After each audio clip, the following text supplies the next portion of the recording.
Hello friends, वापस से स्वागत है एक नई कहानी के साथ। और आज की कहानी बहुत ही इंटरेस्टिंग होने वाली है, तो पूरा कहानी जरूर देखें। 4 साल हो चुके थे बेटे को अपना घर छोड़कर विदेश में बसे हुए। इन 4 सालों में बूढ़ी माँ और ज्यादा भी बूढ़ी हो गई थी। 75 वर्ष की उम्र में सुमन देवी की याददाश्त काफी कमजोर होती जा रही थी।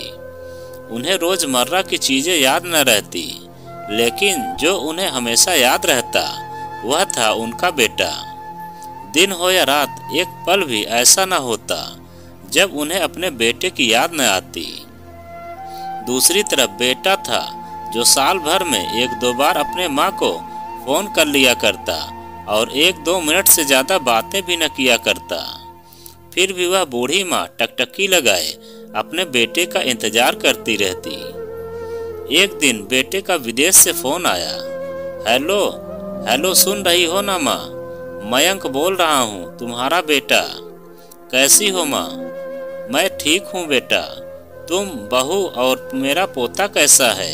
माँ ने पूछा। सब अच्छे हैं माँ, मैं अगले हफ्ते गांव आ रहा हूँ माँ, मैं तुम्हें लेने। अब हम सब साथ में ही लंदन में रहेंगे माँ। तुम्हारी बहू कह रही थी माँ को यहाँ पर लेकर आओ, बेचारी अकेली वहाँ परेशान होती होंगी। बेटे ने कहा। माँ की बूढ़ी सूखी आंखें आंसुओं से भीग गईं। उसके कमजोर शरीर के नस नस में खुशी की लहर दौड़ गई।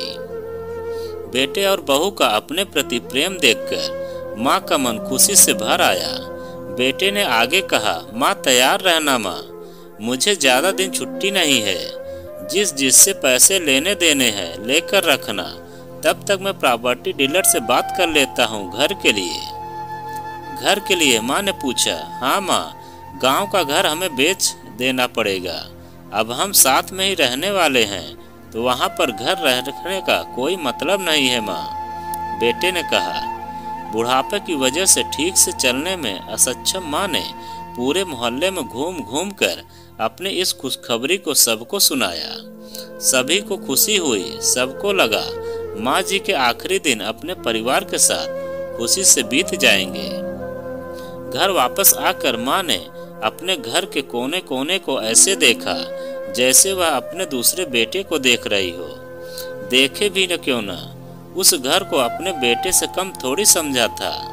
अपने पति के साथ 40 साल यहीं बिताए थे, लेकिन अब मजबूरी थी बुढ़ापे के आखिरी साल बेटे और बहू के साथ बिताना चाहती थी। दिल पर पत्थर रखकर घर बेचने के लिए माँ तैयार हो गई। आनन फानन में बेटे ने घर को आधे दामों पर बेच दिया। माँ ने ज्यादा नहीं, लेकिन जिन चीजों से दिल लगा था उन चीजों को समेटा और बेटे के साथ टैक्सी में बैठकर एयरपोर्ट के लिए चली गई। एयरपोर्ट पर आकर बेटे ने माँ से कहा, माँ तुम यहाँ बेंच पर बैठो, मैं सामान और बोर्डिंग पास की जांच करा कर आता हूँ। वहाँ वक्त लगता है और खड़ा रहना पड़ता है, तुम्हें तकलीफ होगी, तुम यही आराम करो। मैं यूं गया और यूं आया। माँ बेंच पर बैठ गई और बेटा अंदर चला गया। काफी समय हो गया, बेटा वापस नहीं लौटा।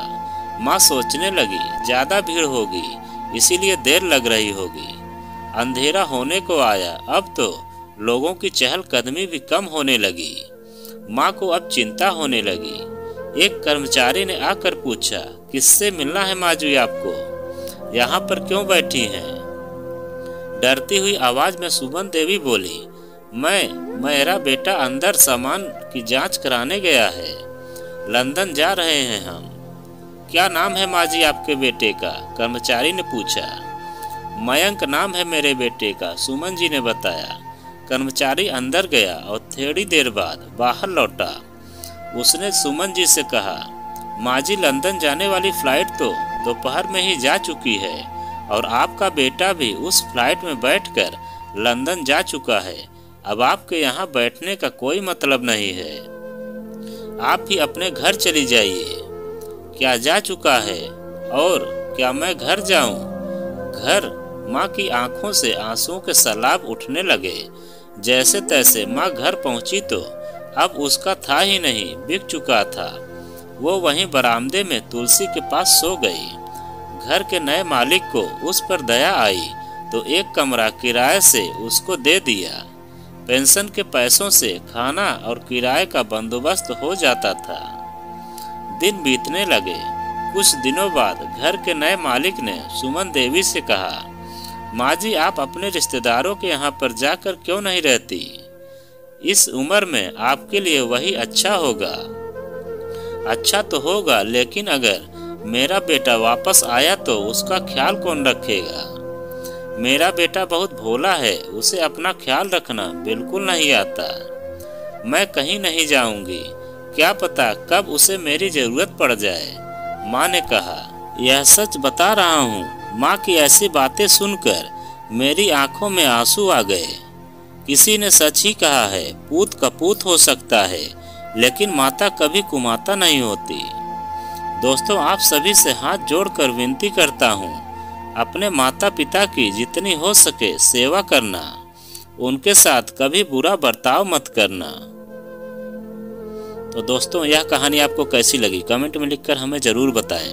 और आप अगर हमारे चैनल पर नए हों तो प्लीज़ चैनल को सब्सक्राइब करें और वीडियो को लाइक ज़रूर करें, क्योंकि हम आपके लिए ऐसे ही वीडियो लाते रहते हैं।